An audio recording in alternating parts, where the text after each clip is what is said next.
One day, pedophilia will be normalized in this country. People will ask, how did we get here?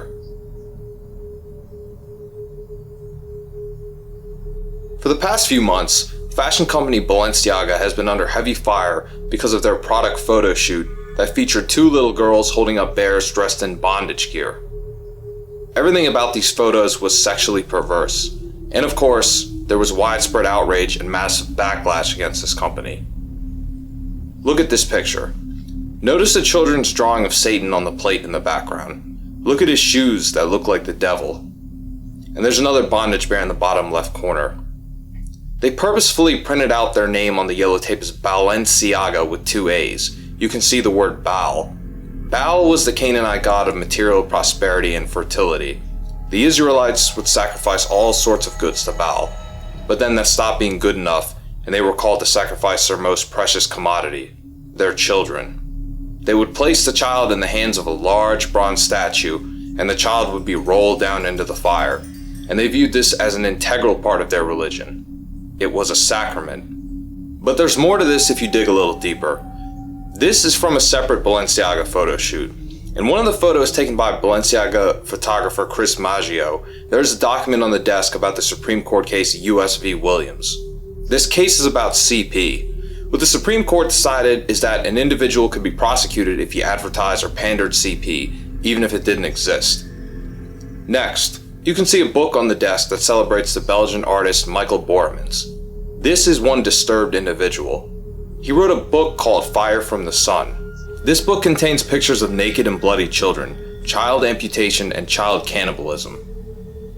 Lada Volkova, Balenciaga's former stylist, has a disturbing presence on social media. These posts have been made private, but the images are still out there. Now that you know the facts, here's what I wanted to tell you. Balenciaga did this to test the waters. That's what evil people with an agenda do. They'll take something and put it out there to see how people will react. If the reaction is favorable or even neutral, then they'll just keep doing what they're doing, and they may even start ramping it up. But if there's a backlash, then they'll come out and apologize and say that they didn't mean to do anything wrong, they didn't mean to offend anybody. Balenciaga apologized, but I don't see it as sincere. Nobody should. They knew full well what they were doing. In order for an ad campaign like this to be released, it has to go through several layers of approval, including the people who run the company. Things like this don't just happen haphazardly. People don't just put forth abhorrent material into the public sphere unless some groundwork has already been laid in order for the masses to accept something like this. And that groundwork is something that has started to be laid, but society just isn't at the point where they're going to accept disgusting filth like this. But soon it will be. So what is the groundwork? The answer is the LGBT agenda, and that includes indoctrinating little children in schools with lessons about sexuality, transgenderism, being able to choose their gender and pronouns, encouraging children to pursue gender transitions, which includes hormones, puberty blockers, chemical castrations, surgery and mutilation, drag queen shows for children, and drag queen story hour for children in the schools and libraries across this country. Who is responsible for this? The worldwide left and the left in America. This includes the LGBT, the Democratic Party, and the three megaphones that are controlled by the left: the legacy media, Hollywood pop culture, and academia. They encourage children to embrace transgenderism and receive gender transition surgery to help them with their delusion. Let me be clear. The practice of gender transition surgery for children is pure evil. Dr. Paul R. McHugh, the former psychiatrist-in-chief for Johns Hopkins Hospital, said that transgenderism is a mental disorder that merits treatment, and that people who encourage sexual reassignment surgery are collaborating with and promoting a mental disorder, and he found that this mental disorder can be cured with therapy in most cases. He also reported on a new study showing that the suicide rate among transgender people who had reassignment surgery is 20 times higher than the suicide rate among non-transgender people. Gender dysphoria is a delusion, but the left is unwavering in their campaign to encourage children to take hormones and receive gender transition surgery. They are destroying these children's lives. But if you speak out against any of this, you'll be shouted down and labeled as a transphobe and a bigot. Does anyone see how Orwellian all this is? They tell us that we don't accept transgender people for who they are, but it is the transgender people who don't accept themselves for who they are. The problem with transgenderism is that it opens a door. Once that door is open, we cannot close it. If a man can identify as a woman, and vice versa, then where does it end? Let's talk about transageism. A man from Toronto named Paul identifies as a 6-year-old girl. He abandoned his wife and 7 kids to go live with his new adoptive parents, who enable and coddle his delusion. Dylan Mulvaney, a grown man who identifies as a little girl, was recently invited to the White House by President Biden to discuss transgender issues. How long will it be until these trans-age people claim that they should be able to date boys or girls their age? Love is love, right? Based on the current logic of forcing people to play into transgender people's delusions by using preferred pronouns, why not let trans-age people be with people their own age? In Germany, a woman named Mirjam Hein made this repulsive TED Talk video about why we shouldn't demonize pedophiles because pedophilia is just another sexual orientation. Dr. Alan Walker, former criminal justice professor at Old Dominion University, said that we should refer to pedophiles as minor attracted persons. According to Michael Knowles from Prager University, when you change the language, you control the culture and in turn society.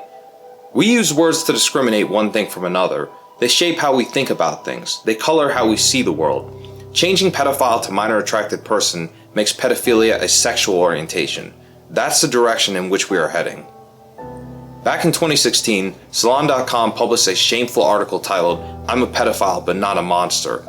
The article attempts to evoke us into pitying this individual because he can't help how he feels, and it urges us to be understanding and supportive. They say we shouldn't judge pedophiles if they haven't hurt a child, but there's so much wrong with this argument. If someone admits they fantasize about throwing acid in people's faces but hasn't done it yet, should we just accept them and embrace them? No. I'm not saying we chase pedophiles out of town with pitchforks. Of course they should get treatment. I want them to get deliverance. But we shouldn't embrace them as they are. They need to know these desires are evil, unacceptable, and reviled by society. We don't want them to be comfortable. It will only embolden them to start demanding more. If we begin to embrace pedophiles as normal, then they'll start demanding that we let them give in to their desires. Use some discernment here, people. Why would pedophiles start speaking up about being accepted? It's not because they want to get better. They can already get treatment anonymously and go about their lives. No, they want us to accept them because they want to act on their desires. They want us to first accept them, and then they will try to jump on the LGBT civil rights bandwagon for their behavior to be accepted. That's me and 2-year-old Brody at my drag brunch in New Jersey. So a lot of times families come to the brunch because they're not able to go to a regular drag show late at night, and it's a time that kids can experience drag. So if you're not familiar with Family Week is put on by the Family Equality Council here in Provincetown, Massachusetts, where thousands and thousands of families come to celebrate their love and their beautiful, beautiful families. And it's amazing. P-Town has the most LGBTQ inclusive population according to the US Census Bureau. Yeah.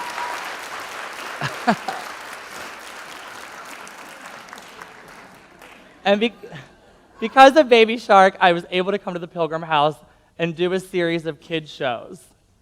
And I would ask the kids during these shows, I would say, what do you want to be when you grow up?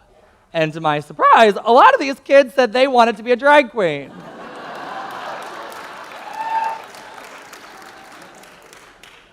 All right, well, let me retire. This video is of Marty G. Cummings, a drag queen who was also recently invited to the White House by President Biden. He once tweeted this: "The Evanston-Skokie School District 65 in Illinois has adopted a curriculum that will teach kids in pre-K and kindergarten about sexual orientation and gender identity. People in first grade are encouraged to pick their pronouns and told they can switch pronouns whenever. Third graders are told that European colonizers imposed their Western and Christian ideology on this country, and thus have forced two-spirit people to conform to the gender they were assigned with at birth. They are told to fight back against the gender binary and actually instructed to write a letter to the future about how they can change society. In the Glendale Unified School District in California, parents were outraged when they learned a third-grade teacher showed their kids videos of Gay Pride Month that contained discussions of nudity and sexual arousal. At the Francis W. Parker Private School in Chicago, the Dean of Students, Joseph Bruno, bragged to a Project Veritas reporter about how he teaches his students about queer sex and a bunch of other stuff which I'm not going to say aloud, but you can see it on the screen. Christopher Rufo wrote an alarming article in City Journal titled "The Real Story Behind Drag Queen Story Hour." He cited numerous instances of children attending drag shows, where the drag queens engaged in sexual acts with other adults as the children watched, or they engaged in sexual acts with the children. He also cited newspaper headlines about individuals involved with these events being arrested for sex crimes such as sex with a minor or CP. In some instances, convicted child sex offenders were reading to children at Drag Queen Story Time. Drag Queen Story Hour started as a niche program on the West Coast, but it has been spreading like wildfire to schools and libraries across our country. These demonic-looking drag queens read books to young children aged 3 to 8. Make no mistake about it, their goal is to influence how children think about human sexuality. Their goal is to pervert these children. The ideology behind this is insidious. Let's talk about queer theory, which started with Gail S. Rubin's essay, Thinking Sex, Notes for a Radical Theory of the Politics of Sexuality. She argued there is a sexual hierarchy in our society in which certain sexual behaviors are given more value than others. At the top of the pyramid is heterosexual relationships, especially those resulting in children. Below that is stable homosexual relationships. Even further lower are the transsexuals, sadomasochists, prostitutes, and porn stars. At the very bottom of the pyramid is pedophilia. Rubin's vision was to demolish this sexual hierarchy and usher forth a world where there are no restrictions on sexual behavior, including pedophilia. It should be noted that penalties for child predators have been reduced around the country. In California, thousands of pedophiles were recently released from prison after serving less than a year.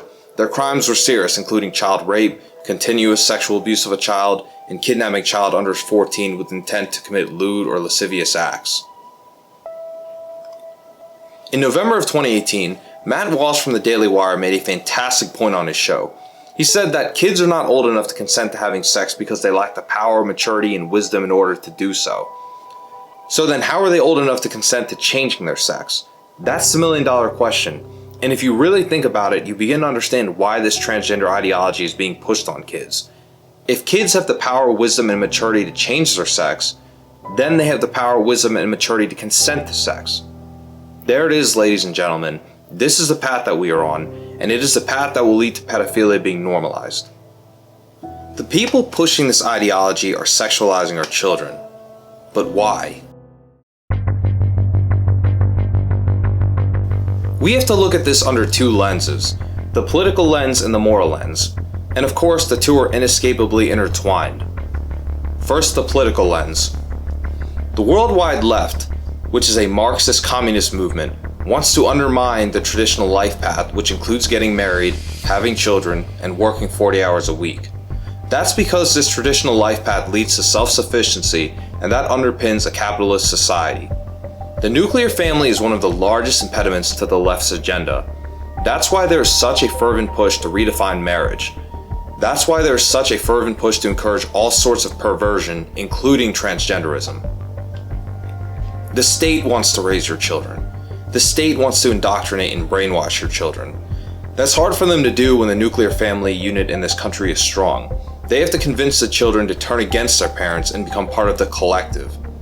Gender dysphoria is something that affects less than 1% of the population, yet we have this massive movement to normalize it and encourage it, even among young children. The Soviets and the Chinese have used the same tactic of sexualizing children. It destabilizes children emotionally and psychologically, and it tears them apart from their family. They locate a child's sexual identity and tell them their parents and their culture are the reasons they can't be who they really are. So that is why their parents and culture have to be overthrown. Then this sexual energy is tapped into by the politicians and the pop culture when these kids are teenagers. This is how you create personality disorders. This is what Mao Zedong did in China during the Cultural Revolution of the 1960s. He held up certain identities as good and demonized others. We're doing the same thing right now. We demonize certain identities. white heterosexual males, and we hold up certain identities to be praised, such as being queer or trans. It's a way to escape the stigma of white or heterosexual guilt. So you bring these drag queens in front of kids and they think, oh, maybe I can be queer or trans. And then these kids are affirmed or celebrated if they do this. They are no longer stigmatized for their skin color or their complicity in systemic racism or past evils like colonialism. The goal is to destroy the nuclear family and destabilize the middle class in this country. Now let's look at this under the moral or good versus evil lens. In his January 8th sermon on the family, Father Chad Ripperger, a Catholic priest and exorcist, said that transgenderism is a direct assault on motherhood. He said that's the case because women who transition to men cannot bear children anymore, and men who transition to women cannot bear children at all. Quote, "The reason motherhood and marriage are under full-blown attack is because the demons know that marriage, that is the family, is the building block of society, not the individual. It is the family that is the building block of society. If you can destroy the family life, you will de facto destroy the culture." And now we also see masculinity is under full-blown attack because of the absolute hatred the demons have for God the Father, and the fact that men are in the image of God the Father. Our enemy, the devil, wages war against God by targeting God's creation. God created the natural law, a man uniting with a woman and creating children. Any deviation from that is sin. Satan seeks to pervert and upend the natural law. He wants to bring people down to hell for engaging in sin, and he wants innocent people victimized on this earth because he enjoys people suffering. That's why he wants pedophilia normalized. And this is just one of the things he is doing to prepare the way for when the Antichrist takes power.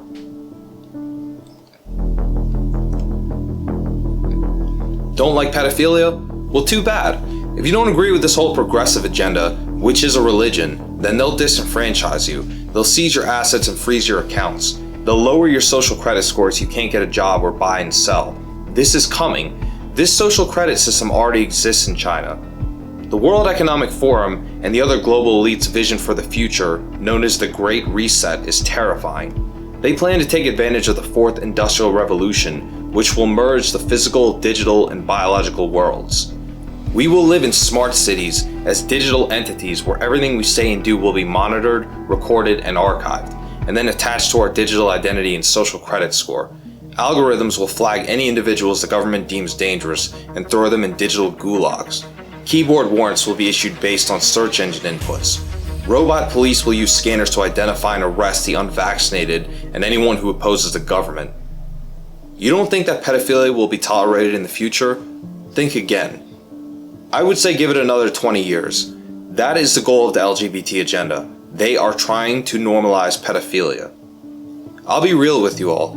Pedophilia is a spiritual issue. Attraction to children is demonic, so I think those people should seek the help of someone trained in deliverance ministry. And I refuse to believe that anyone is born like that. Pedophiles are attracted to children because their porn addictions get out of control. They watch increasingly depraved porn, and then nothing does it for them anymore except child porn. The devil comes into people's lives because they open the door for him.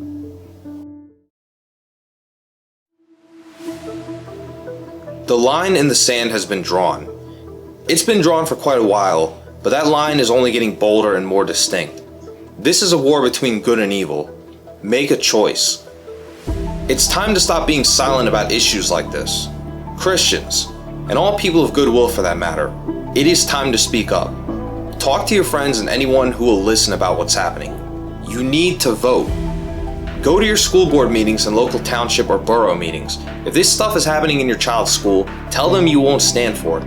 Call your elected representatives and tell them you want to see legislation that will protect your children from drag queen story hour and gender identity indoctrination. Tell them you'll vote them out if they fail to do so. Run for school board and run in local elections. These local elections are pivotal, in many cases even more important than statewide and national elections. And share this video to as many people as you can so that they're aware of what's going on.